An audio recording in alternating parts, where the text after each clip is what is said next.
Unlike before na barter system which is good exchange for good. Ngayon, pera kapalit ng produkto. Lahat ng produkto may katumbas na presyo at maaari ding magbago ang presyo ng produkto dahil sa inflation. Bumababa ang power of peso o halaga o kakayahan ng piso na bumili.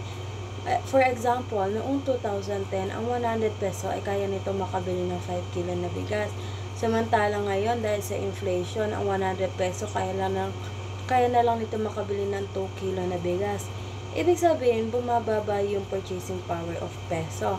Mas kaunti lang yung mabibili mo gamit ang parehong halaga ng pera. Determinants of money. Today, we're going to explore the three key factors that determine the economic landscape we live in. First is we have the quantity of money in circulation.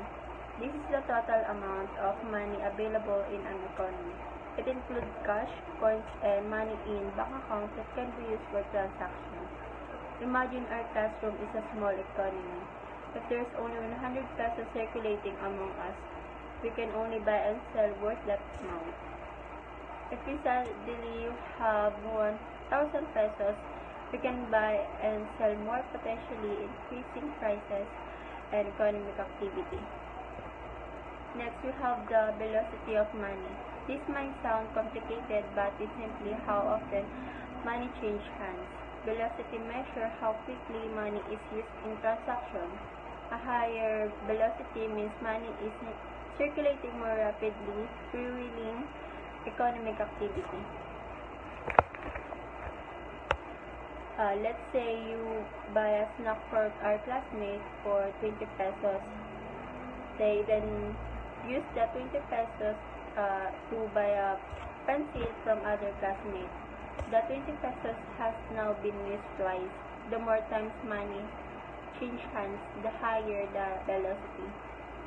Lastly, we have the demand for money. This refers to how much people want to hold into money for transaction and as a store of value. People demand money for two main reasons: to buy things and save for the future. If everyone in our classroom decides to save their money instead of spending it, the demand for money is high, but the economic activity slows down. On the other hand, if everyone wants to spend their money, the demand for transaction is high, boosting economic activity. So to recap, quantity of money, how much money is available. Velocity of money, how quickly money changes hands. And the demand for money, how much people want to hold into money. For conclusion, understanding these three key factors give us a clear picture of how economic works by considering and the quantity of money, its velocity, and the demand for it. We have a better understand for the force that shape for financial work. The four essential functions of money. First, the medium of exchange. This means the money is used to buy and sell goods and services easily. It removes the need for a barter where people had to trade one item for another. For example, instead of exchanging rice for clothes, we can simply use money to buy what we need. Second, the unit of account. This means money gives us common way to measure the value of different goods and services. For example, we can say burger costs 50 pesos and shirt costs 500 pesos. Money helps us compare their values clearly. In short, money makes trading easier and help us to know how much things are worth. This is my part, the quantity theory of money. The quantity theory of money is a theory na nagpapakita ng relasyon ng dami ng pera sa ekonomiya at presyo ng mga bilihin. Ibig sabihin, kapag mas dumadami ang pera na iniikot sa bansa, tataas din ang presyo ng mga goods at services kung pareho lang ang ibang factors. Formula NB equals PT. M, money supply o kabuuang dami ng pera na umiikot sa ekonomiya. B, velocity of money, kung ilan beses na ginagamit ang pera sa pagbili ng goods at services. P. Price level, antas ng presyo ng mga bilihin. T. Volume of transaction, dami ng transaction o kalakal na nangyayari.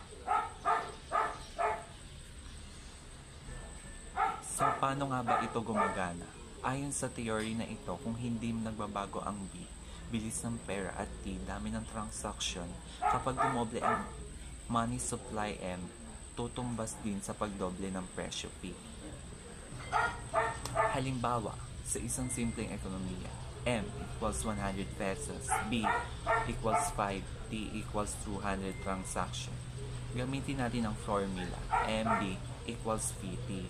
So, 100 x 5 equals V x 200. 500 equals 200 V. Kunin natin ang V. P equals 500 divided by 200 equals 2.5. So, ibig sabihin, ang average price level ay 2.5. Ngayon, kung dumoble ang pera sa ekonomiya, M equals 200 at pareho pa rin ang B, velocity, at T, transaction. 200x 5 equals Vx 200.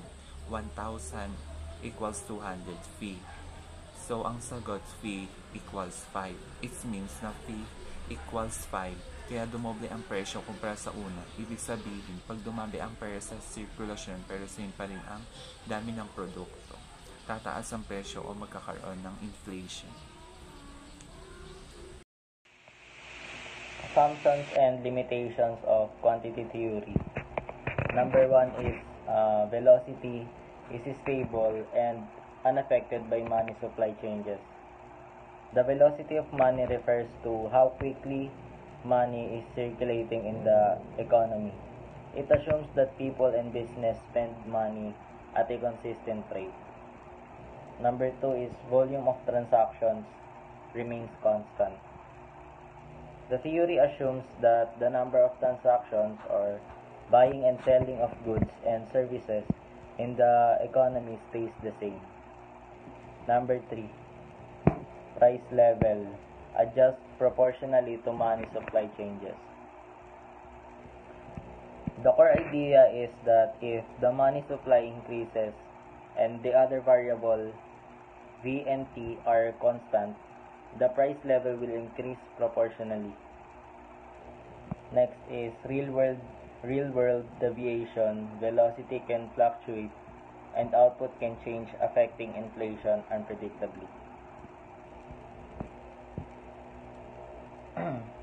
In real world, velocity is not constant. It can change due to various factors like changes in consumers' confidence, and technological advancements in payment systems. The inflation is influenced by many factors, not just money supply. These factors include supply chain disruption, changes in global demands, and government policies. So, while the quantity theory of money provides a useful framework for understanding the relationship between money supply and price level, it is essential to recognize its limitations, and real-world factors like fluctuating velocity and changes in output can significantly impact inflation, making the relationship more complex than the simple equation suggested. So, good day everyone. So, let's jump into this topic. So, the theory of demand and supply of money is basically about how money moves in the economy, how people use it, and how banks control it. Sounds serious. But don't worry, it's actually simple once you understand the idea.